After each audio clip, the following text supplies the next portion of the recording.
salaamaaleykum mbokki téléspectateurs yi seetaan seen télévision Mbour TV am mbégte contentement jàkkaarloog yéen ci seen émission bi di grand reportage nag ko wax bàyyiwul dara jafe-jafe yi askan wi di dundee jafe-jafe yi nga xamante ni askan wi ñu ngi koy traversé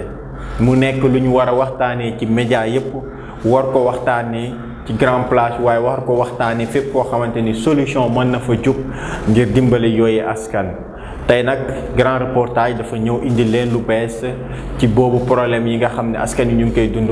bokk na ci lu ñuy wax érosion côtière ci kàllaamay tubaab waaye buñ ko waxee ci wolof mooy géej gi muy jëm di randu di jëm ci kër yi nga xamante ni ñoom ñoo jege foofee loolu nag nekk situation bu métti ci askan wi. boo xoolee suñu réew di Sénégal mu ngi nekk dëkk boo xamante ni am na lu tollook juróom-ñaar téeméeri kilomètre ci wàllum ndox ci côte buñ ko seetloo nag ñu gis ne dëkk yi nga xamante ni moom mooy Kayar Saint-Louis Saly rawatina nag fii ci Mbour am ay jafe-jafe yu ñuy wax érosion côtière maanaam géej gi di avancer ngir jëm ci dëkkuwaay yi askan wi am ci ay njàqare di wóotu wàllu te tamit di ñaax ñi nga xamante ni ñoom ñoo yor dëkk bi autorité yi ñi nga xam ne ni ñoom ñoo nekk ci nguur gi ñi nga xam ne ñooy bonne volonté yi ñu ñëw jàppale leen ci li nga xam ne moom mooy géej gi di randu jëmale seen kër yi te amuñu lu dul seen kër yi amuñu lu dul seen njaboot. ci biir loolu nag ñu gis ne am na ay jafe-jafe ci quartier bii di golf muy quartier golf ci diwaanu Mbour géej gi na mu fay demee di nangu kër yi doy na waar. ci biir loolu nag seen édition grand reportage defaloon na leen ci benn gëstu bu yaatu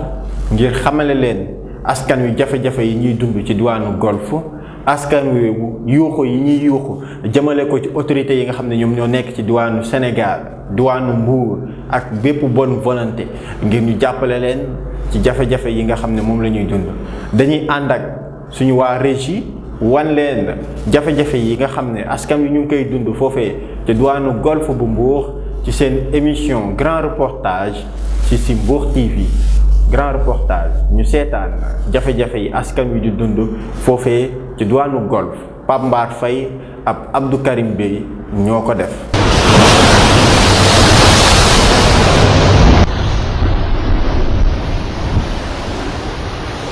géej gaa ngi nii sunu kaw kër gi nu taxal daaneel naka mi ngi ni gas marche bi fondation yi lay gas. ca quartier golf bu Mbour ni géej gi di jëlee kër yi jéggi na dayoo ci quartier bi nga xam ne ay mool la ñoo fa dëkk te nekk fii ci commune bu Mbour li nga xam ne nag mooy érosion côtière bi daanaka mu ngi yàq bépp effort ba nga xam ne population yi ñu ko doon def ngir am dund gu mucc ayib. wax dëgg yàlla am jafe-jafe yu metti la ci ñun metti na torop ci ñun ndax bu géej gi ñëwee guddi dañuy jaaxle dañuy tumuranke ndax duñu am fu ñu aw ak suñu njaboot dëkkuwaay bi lëndëm na lëndëm goo xamante ne gii bu guddee géej gi ñëw fu ne la ñuy dugg dañuy daw fu ne pour rawale suñu doom yi loolu nag war nañ ñu cee dimbali te yàlla tax ndax bëgg nañ ku ñu dimbali te yàlla tax boobu ba léegi ñoo ngi ut ay ndimbal ñoo ngi wax fu ñu toll ñoo ngi wax gis nga suñu kër yi gis nga ni mu demee waaw ku ñu dimbali nag te yàlla tax moom la ñu bëgg. amuñu benn kaaraange amuñu courant bu ñu mën a lumière boo xamante ne mën nañ cee xool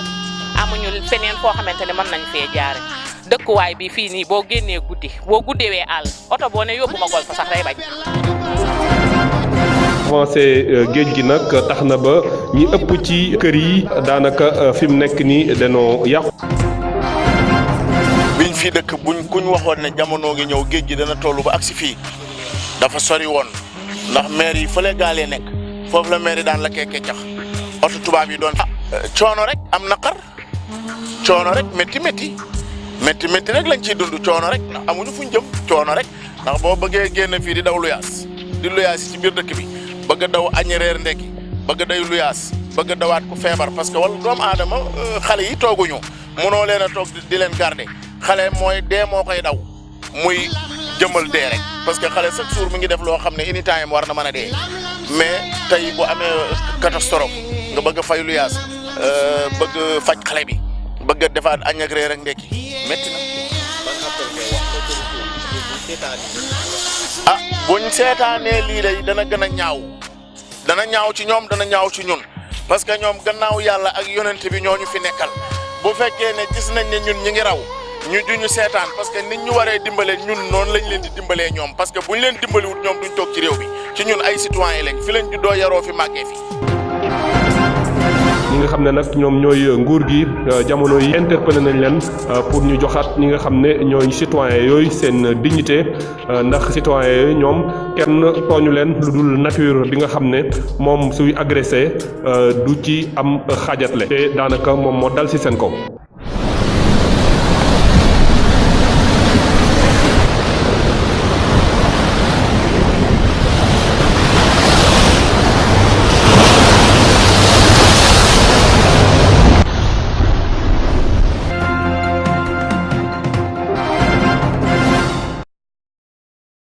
jërëjëf Pambar ak Abdou Karim Bey ci image yi doy waar yooyu gis ngeen askan wi ñoom ñooy wax gis ngeen ndox mi nu muy nangoo kër yi waaye tamit gis ngeen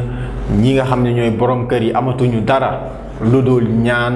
waaye tamit di sàkku ndimbal ci ñi nga xam ne ñooy autorités yi ñuy bàyyi xel di ñu seetaan ak fépp fu waay mantu nekk mun ngeen see joxe seen xalaat ci suñuy page YouTube di commentaire waaye lépp loo xam ne tamit day gën a suqali émission bi di grand reportage ci biir loolu tamit ñuy waxtaanee tamit jafe-jafe yi waaye tamit autorités yi àddunañ si jëmale ci mbir mi waaye wax jafe-jafey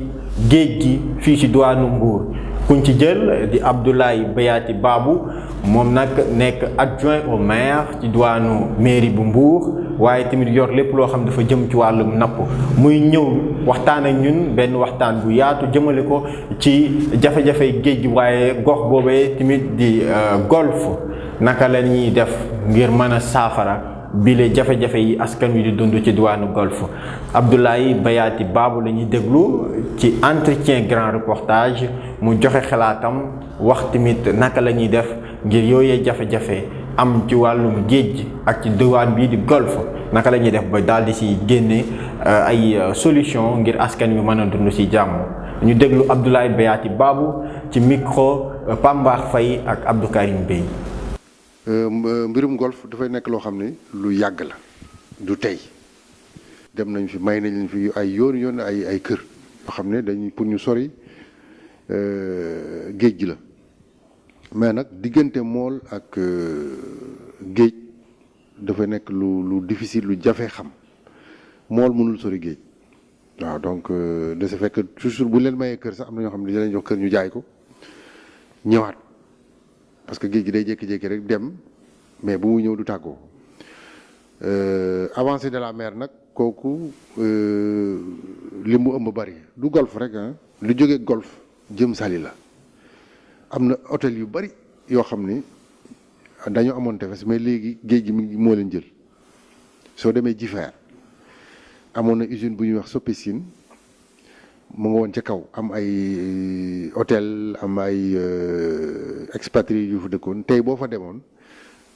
ci Pointe de Sangomar boobu géej gi nangu na ko lii andi nag loolu dafa bari am na lu ñuy wax réchauffement de l'atmosphère maanaam nit ñi li ñuy def ci biir àddina bi muy affaire oto yeeg oto yàqu yeeg gaz yeeg day yàq ci jaww ji loo xam ni day tax géej gi di tàng bu tàngee géej gi day noy day mel day yàwweeku bu yàwweekoo nag ci suuf si la jëm donc loolu vraiment dafa nekk situation boo xam ni lu ñu war a réfléchir la tey jii boo demoon Popenguine Abdoulaye Wade ci temps am defoon na fa barrage parce que su ko deful woon defe naa dina fa gën a yàq lu bari donc géej gi day toujours day avancer loolu nag liggéey boo xam ne àddina bi yëpp ci jàpp fu mu toll nii Saint-Louis xam nga ne bu yàggul président Macron ñëwoon na fa am na lu mu fa diggee mais am na ay organismes internationaux yoo xam ne yooyu ci loolu la ñuy yëngu loolu nag du ci génne waa golf du ci génne waa Saly du ci génne waa Joal parce que Joal am na foo xam ni aussi géej gi da koy nangu parce que géej gi il faut mu noyyi parce que fii bu njëkk Mbour dafa amoon ay lu ñuy wax ay rivières maanaam ay espèce su dex yu ndaw comme Baleen fi ñuy wax Baleen fii soo demee Somone amoon na benn boo demee Warang amoon na benn donc géej gi bu doon noyyi rek day dugg ci bolong yooyu daanaka bolong yooyu amatut dafa fattu te ça fait géej gi moom buy ñëw ci kër yi la jëm waaw parce que da doon am des issues naturelles yooyu nag amatul waaw mu nekk nag situation bu metti vraiment boo xam ne solution bi taxawagul bon li ñuy jàpp mooy def ay barrage ay sëkk xam nga bu yàgg ba tey ñu ngi koy def Saly mais bon mi ngi téye géej gi mais du solution boo xam ni dina indi ay résultats yu dëgër suba on demande yeneen yoo xam ni moo koy def tey ci bari nag day am ay agression maanaam da ngay fekk géej gi mu am fu mu dem nga bëgg a jël place su géej gi tey jii ñi ngi am benn xam nga port de Dakar am na lu mu jël lu mu créé ci day jël ci suuf si ci géej gi lay jël def ay plateforme tey jii ñu ngi wax port bi war a nekk Ndayane kooku aussi day xëcc ci géej gi maanaam day jël sëkk ci géej gi il faut day bouger loolu yëpp day nekk ay agression yoo xam ni day il faut géej ndox mi moom il faut mu am fu mu dem waaw il faut mu am fu mu jaar loolu nag yooyu yëpp yoo xam ne dañ ko war a sóoraale loo xam ne suba mun naa am ay répercussions non seulement ci dëkkuwaay yi mais ci géej gi ci jën yi yooyu yëpp da ci am ay répercussions yoo xam ne yëpp mool gi moom moo ci gaañu donc te comme ni nga ko waxee rek comme Mbour la nekk te ñun aussi Mbour lu fi dox parce que géej gi moo dox ñëpp ñuy liggéey fii di ci am astu di dem ak dikk bu géej gi doxul ñëppay daanu parce que activité économique yi dootul dox donc il faut qu'il y ait la pêche nit ñi napp xaalis bi mën a dox entrepreneurs yi mën a ñëw indi xaalis loolu mooy doxal dëkk bi donc lu ñu war a gën a mën a def attention la yokk def ci ay réflexion yoo xam ni dina mën a développer dëkk bi ñun ça vraiment au niveau de la mairie lu ñu intéressé la waaw parce que en dehors que adjoint maire la man je suis un technicien de la pêche xam ne liggéey naa lu bari ci wàllu pêche loo xam ne donc xam naa ci lu bari alors donc vraiment war nañ cee jóg particulièrement état bi war na cee jóg pour trouver parce que pêche nekkagul une activité transférée waaw ba léegi gouvernement bi moo ko. mairie bi bon lu mu ci man bariwut waaw parce que comme wax naa ko léegi c'est une activité yoo xam ne transféré guñ ko ba léegi état bi moo koy gérer boo gisee moteurs yi ñu fi doon joxe état bi moom moo leen di jàppale mais yooyu yëpp état bi moo leen di jàppale loolu yëpp nga gis moteurs yooyu ñu yokk gaal yi day def action ci jën yi ñuy napp parce que fu fukk doon napp léegi 200 defa napp li ñuy séddoo moo bariwul loolu yëpp ci géej gi lay kii parce que gaal boo duggoon ci kër fekk fa ñeenti gaal tey ndax moteur yi par exemple moteur bu nekk gaal bu nekk boo buggee moteur dinañ la subventionné 1 million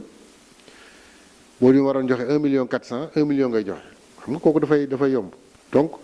ku amoon benn gaal te bu ko am moteur da ngay defar gaal.